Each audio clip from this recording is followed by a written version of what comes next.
दोस्तों, कुछ दिनों से सोशल मीडिया पे वायरल होता रहता है कि अरब कंट्रीज़ में जाने वाले जो गरीब गुरबा जो मज़दूर होते हैं, वीज़ा लगा के यहाँ से दिल्ली, बम्बई, बेंगलोर, हैदराबाद से लाखों रुपए एजेंट को दे के वो जाते हैं वहाँ पे मज़दूरी करने के लिए, ड्राइवर की जॉब पे, वर्कर की जॉब पे या छोटे-मोटे काम की जॉब पे, और कभी ना कभी वो गलत कफ़ील के चक्कर में पड़ जाते हैं।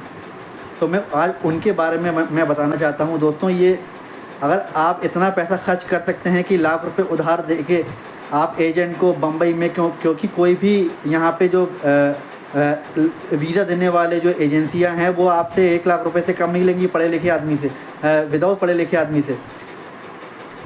आप इनको इतना पैसा देने को तैयार हैं तो मैं आपसे गुजारिश करता हूँ, आप लोगों से गुजारिश करता हूँ जो लोग ये जा रहे हैं और वहाँ जाके परेशान होते हैं। मैं इस वीडियो के आखिर में एक वीडियो आपके साथ एक स्टोरी भी शेयर करूँगा जो आजकल सोशल मीडिया पे वायरल हो रही है कि इंसान कितना ज़्यादा डिप्रेस और मेंटली हैरेस होता है वहाँ पे जाके।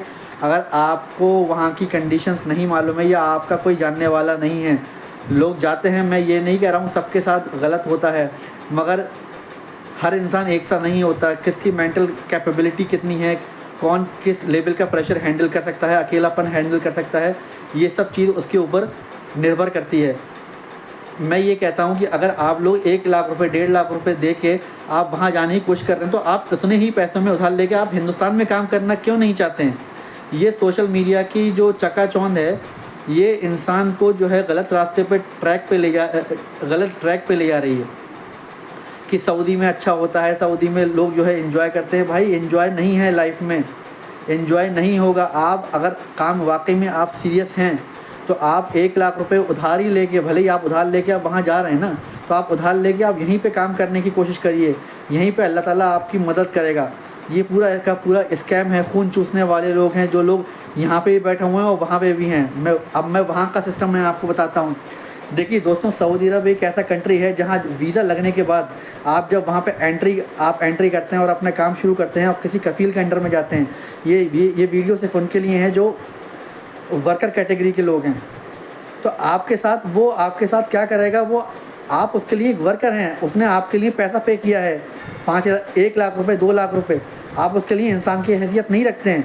वो आपको मजरे में भी डाल सकता है, रेगिस्तान में भी डाल सकता है, बकरी चलाने को भी डाल सकता है, या अपना ड्राइवर भी बना सकता है। ये उसके ऊपर डिपेंड करता है। और दूसरी बात, आप उसकी इजाज़त के बगैर उस कंट्री से एग्ज़िट नहीं ले सकते। मैं सभी सऊदी अरब जानने वाले लोगों के लिए कहता हूँ, जाते हो आप अपनी मर्ज़ी से और आते हो आप उसकी मर्ज़ी से।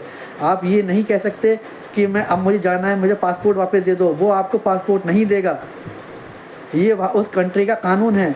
आपको पासपोर्ट दे भी देगा तो आप उसकी परमिशन, जो एक लेटर होता है एग्ज़िट री एंट्री, आप उस लेटर के हाथ में लिए हुआ है, आप उस कंट्री से आप एग्ज़िट नहीं कर सकते।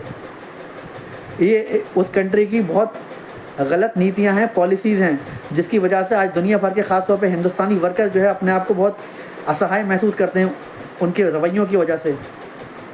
अब मैं स्टोरी शेयर कर रहा हूँ जिस सिलसिले में मैंने ये वीडियो बनाया था कि एक लड़का जो अभी मेरे ख्याल में 23-24 साल की उम्र है उसकी, और वो सऊदी अरब के अंदर पहली इस बार ईद पड़ी। जाहिर सी बात है, वो जब हिंदुस्तान में होगा तो उसने कोई काम नहीं किया होगा, मगर उसको किसी गांव वाले ने बताया कि तू वहाँ चले जा, वहाँ अच्छी सैलरी मिलेगी। मात्र सिर्फ और सिर्फ 900 रियाल महाना पे उसकी जॉब लगी है और उसने तकरीबन 1 लाख रुपए एजेंट को दिए हैं। और उसकी जो जॉब जो लगाई है, कफ़ील ने अपने बकरियाँ ऊँटनियाँ की सफाई कर्मचारी के तौर पे लगाई है कि अपने मजरे में वो सफाई करे। तो उसने ये शेयर किया है कि रोते हुए बताया है कि मुझे कैसा अकेलापन कर रहा है, किस तरीके से लोग बिहेव करते हैं। जाहिर सी बात है, जब वो हिंदुस्तान में रहते हैं, हर औलाद अपने माँ बाप के लिए बादशाह होती है और वो बहुत ही नाज़ो नाज से पालती है, मगर ज़िंदगी की हकीकत ये नहीं होती है। आप जिसके पास जाते हैं तो वो आपको उस तरीके से ट्रीट नहीं करता। और ख़ास तौर पे सऊदी अरब जैसे अरब ममालिक के अंदर आज इसलिए अरब जो है बदनाम है। दुनिया के अंदर कोई भी अरब की मदद नहीं कर रहा, कोई भी दुआएं नहीं कर रहा, क्योंकि वो भी जो है दुनिया में बैठ के क्या नाम है, किसी के लिए कोई अच्छा काम नहीं कर रहे हैं। तो खैर, बताने का मकसद ये है कि उसका जो ट्रीटमेंट हुआ है, वो रोते रोते उसने ये शेयर किया है कि ईद पे मुझे अकेलापन दिया और आधा घंटे के साथ सिर्फ छुट्टी दे के मुझे दोबारा मजरे में फेंक दिया, जो कि शहर से मेरे ख्याल में 50-60 किलोमीटर और 100 किलोमीटर दूर होगा, और वहाँ कोई इंसानी आबादी नहीं है। वो अकेला है और अकेले सोना, अकेले उसका बस एक टाइम खाना आ जाता है या 2 टाइम खाना आ जाता है। वो अकेले ज़िंदगी गुजर रहा है और वो 2 साल तक वहाँ कैद हो गया। तो मैं ये कहना चाह रहा हूँ दोस्तों,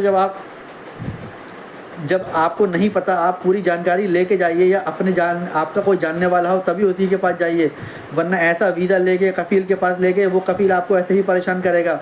उनके अंदर इंसानियत बची है या नहीं बची, ये हम इस टॉपिक पे बात नहीं करते, मगर मैं आप लोगों से या खुद अपने लोगों से ये कहना चाहता हूँ कि अगर हम 1 लाख रुपये देने को तैयार हैं एजेंट को, तो उस 1 लाख रुपये से हम हिंदुस्तान में क्यों नहीं मेहनत कर सकते। दोस्तों, अगर मेरा वीडियो पसंद आया है तो ज़्यादा से ज़्यादा लाइक करिए, शेयर करिए, कमेंट कीजिए, और ताकि मेरी आवाज़ ज़्यादा से ज़्यादा लोगों तक पहुँचे।